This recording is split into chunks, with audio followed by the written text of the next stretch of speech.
B, C, D.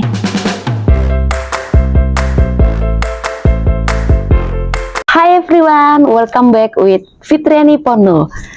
Today we are going to learn about alphabet pronunciation. Okay, are you ready guys? Okay, let's go.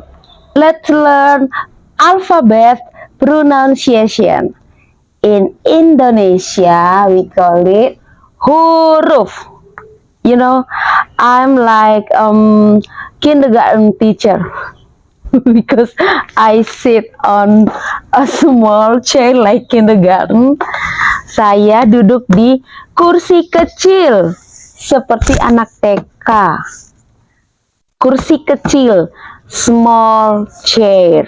Kursi kecil seperti like kindergarten teacher, seperti guru TK, taman kanak-kanak. Okay, can you see? In Indonesia we have different sound of alphabets. If you know in bahasa Inggris, this is A, B, C, D, E. But in bahasa Indonesia, in Indonesian, you can say that. Listen to me and repeat after me, okay? A, B, C, D, E. Okay? A, B, C, D, E. F, G, H, I, J, K, L, M, N, O, P, Q, R, S, T, U, V, W, X, Y, Z. Easy. Say it. I can do it. I can do it. Aku pasti bisa.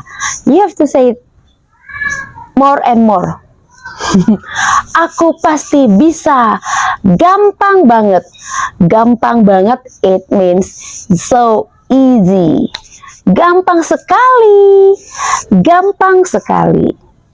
Easy. I can do it. Aku pasti bisa. Okay? One more time. Sekali lagi. A, B, C, D, E, F, G, H, I, J, K, L, M, N, O, P, Q, R, S, T, U, V, W, X, Y, Z. Forget about this. We will learn later. Actually, I have made the video about number, but later. It's okay. So this is all the alphabet that we learn. In bahasa we call it huruf. Huruf, huruf. H, U, R, U, F. Huruf. Ya. Contoh huruf kecil. Contoh huruf kecil. Okay, this is huruf. Huruf. Okay, easy, easy. Okay, that's the end of today's lesson. We will learn about bahasa Indonesia next video. Don't forget to subscribe. If you like this video, you can share it on your social media. See you, bye-bye.